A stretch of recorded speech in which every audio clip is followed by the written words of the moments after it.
Hello everyone, welcome to my channel Vidyarthini's Academy of Computer Science Learn with Passion. In today's video lecture, we'll be learning about threads that comes under the first unit. And before we get started, if you like my video lecture, please do like, share and subscribe to my channel, and don't forget to press the bell icon. And we are now in our socials, Instagram and Facebook. I've mentioned the IDs in the description. Please do check and do follow us in our socials. Now let's get started. First, we will see about the topics that we covered in Unit 1 so far. We have covered a batch system, concept of multi-programming and time sharing, parallel, distributed and real-time system, operating system structure, components and services, system calls, system programs, virtual machines. Then under process management, we have covered process concept, process scheduling, cooperating process, and now we are in threads. Okay. In threads, so first we will see about what is thread.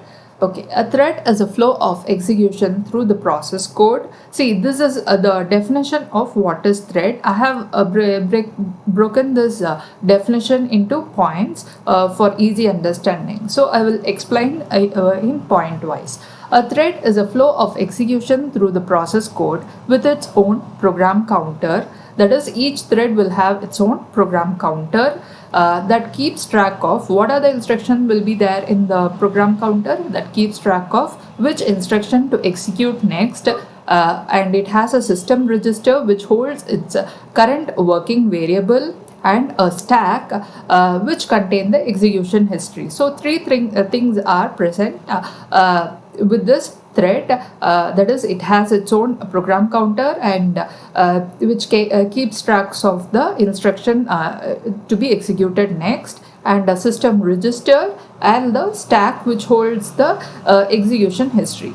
So this is how it will be. It comprises of thread ID, program code, register set and a stack.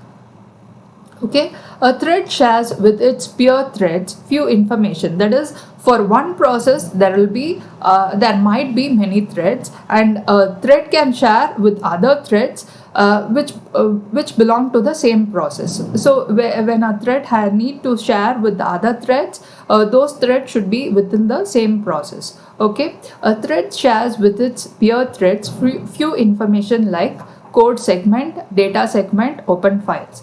When one thread alter a code segment memory item, all other threads sees that.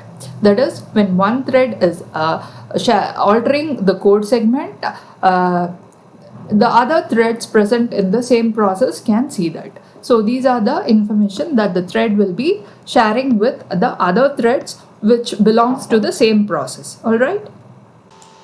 A thread is called a lightweight process. A thread provides a way to improve application performance through parallelism. So why do we call thread as a lightweight process? Because the thread shares the same address space as that of the process and other threads that belongs to the same process, so that the cost of communication between the threads is low, which is an advantage. That is, if you create two separate process instead of creating two separate threads of a single process, the communication between the two process will increase the cost. That is, each process will have its own address space and they have to communicate between each other, which increases the cost of communication between the two processes. Whereas when you create two separate threads that belongs to the same process, which shares the same address space, to communicate between the threads which is there in the single address space is comparatively less. So this is the reason we say it is a lightweight process, and which is an advantage when compared to creating a separate process. All right. The next point is thread provides a way to improve application performance through parallelism. What do they say in this? What is parallelism? In a multiprocessor environment where we have multiple threads, thread is basically a multiple sequence of control, right?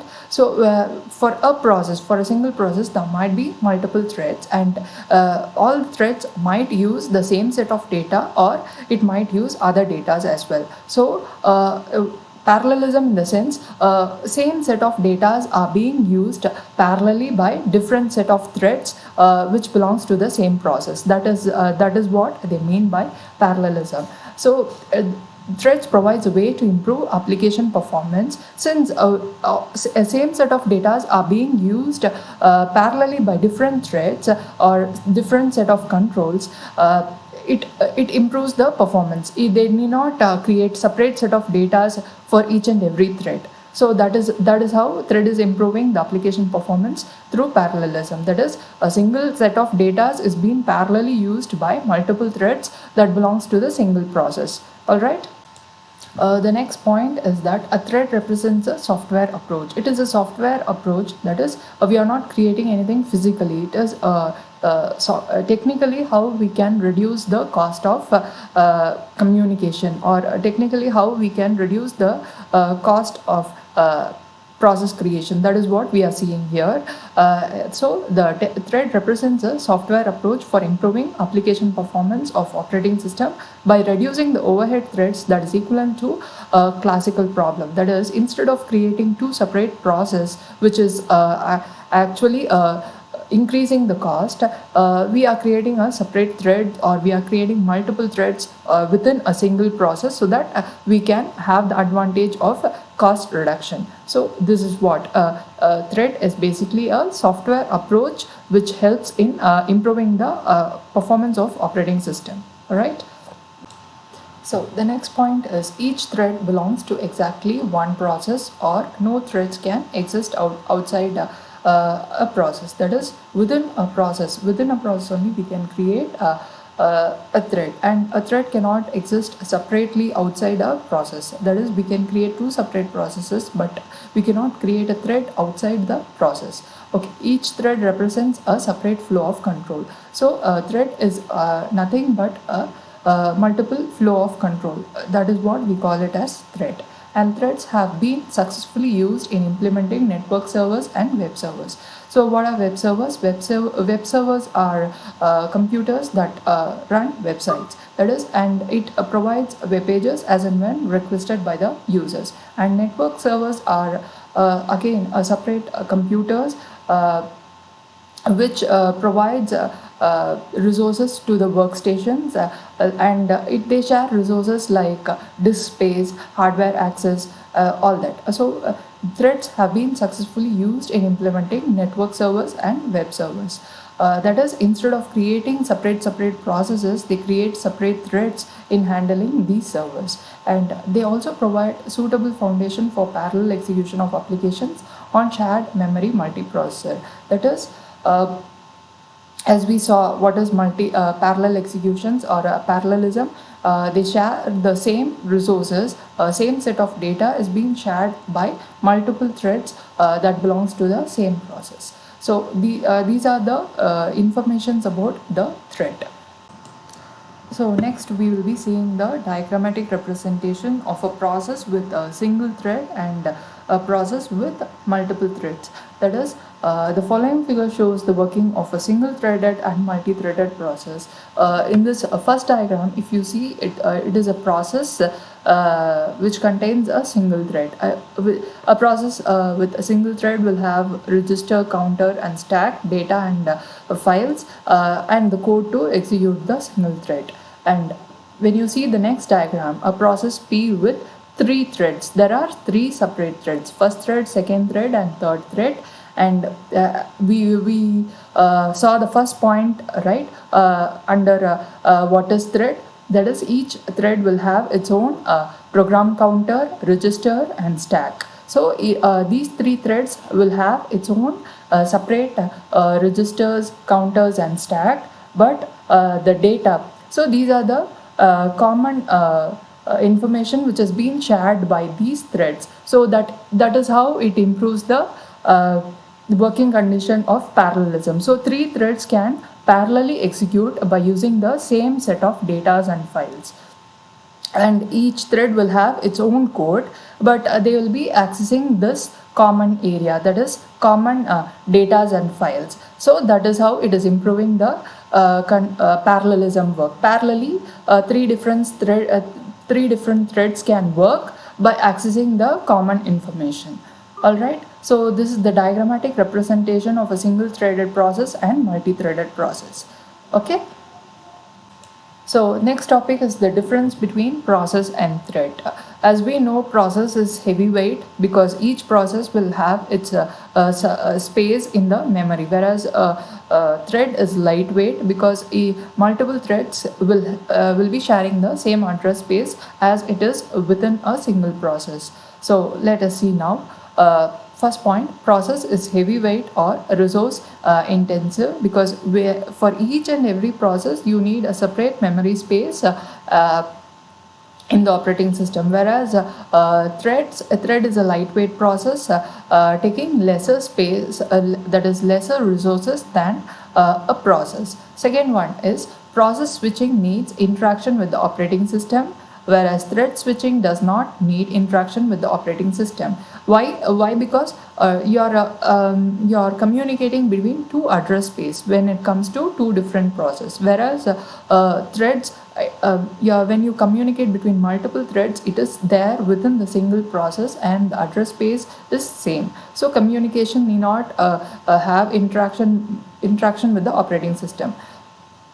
The third one, in multiple processing environment, each process executes the same code but has its own memory and file. So as we saw in this previous diagram, the data and files of multiple threaded process, that is data and files will be shared by multiple threads, whereas when you have different process, this same data and file has to be saved separately for each and every process, so which obviously will be consuming more space. That is what they say. In multiple processing environment, each process executes the same code but it has its own memory and file resources. The same code has to be saved, or same data which has to be saved separately for each and every process, whereas all threads can share same set of same set of open files and the child process, that is the data can be shared between multiple processes. Okay. So the fourth point, if one process is blocked, then no other process can execute until the first process is unblocked. So it is creating a deadlock situation, that is unless otherwise process P1 is released, the process P2 cannot be executed, whereas while one thread is blocked and waiting, a second thread in the same task can run. So when one thread is stopped, it is not going to stop the other thread. So that is one advantage. Multiple processes, the fifth point, multiple processes without using threads use more resources. As we saw, it occupies more disk space and it has to get the permission of the operating system in order to communicate. So it is using more resources, whereas multiple threaded processes use fewer resources, as the address space is same between multiple threads and the communication between the threads is easier. So that is how it is using fewer resources. And sixth point, in multiple processes, each process operate independently of the other. So each process is a separate entity. Each process has its own resources. Each process has its own address space. Each process is independent of that of the other. Whereas one thread can read, write, or change another thread's data. Here, all the threads will be in the single process. So one thread can make changes in the other threads, and the changes made by one thread can be viewed by the other threads, viewed by all the threads within the process. Okay. The next topic is advantages of threads. Threads minimizes the contact switching time because multiple threads are within a single process and a single address space, and the communication between the threads are much more easier than communication between multiple processes. And use of threads provides concurrency within a process, because when one thread is making changes to some particular data, the other threads can easily get updated about the changes made. And efficient communication. So communication between the threads are much more efficient than communication between two separate processes which is having different address spaces, uh, and it is a more it consumes more cost rather than communication between multiple threads. Okay, and it is more economical to create and contact switch threads. So again, it is like when you communicate between different threads within a single process, the cost is very less, whereas when you communicate between different processes, the operating system cost is more. And threads allow utilization of a multi-processor architecture to a greater scale and efficiency. So these are the advantages of using threads. Okay. With this, I'm completing this session. Actually, thread topic is not yet over. In my next video lecture, I'll be talking about types of threads, multi-threading model, user level and kernel level threads, and difference between user level and kernel level threads. And so because of time constraint, I'm completing this session with this. Thank you for watching my video lecture. If you like my video lecture, please do like, share and subscribe to my channel, and don't forget to press the bell icon, and do follow us in our socials, Instagram and Facebook. Thank you so much.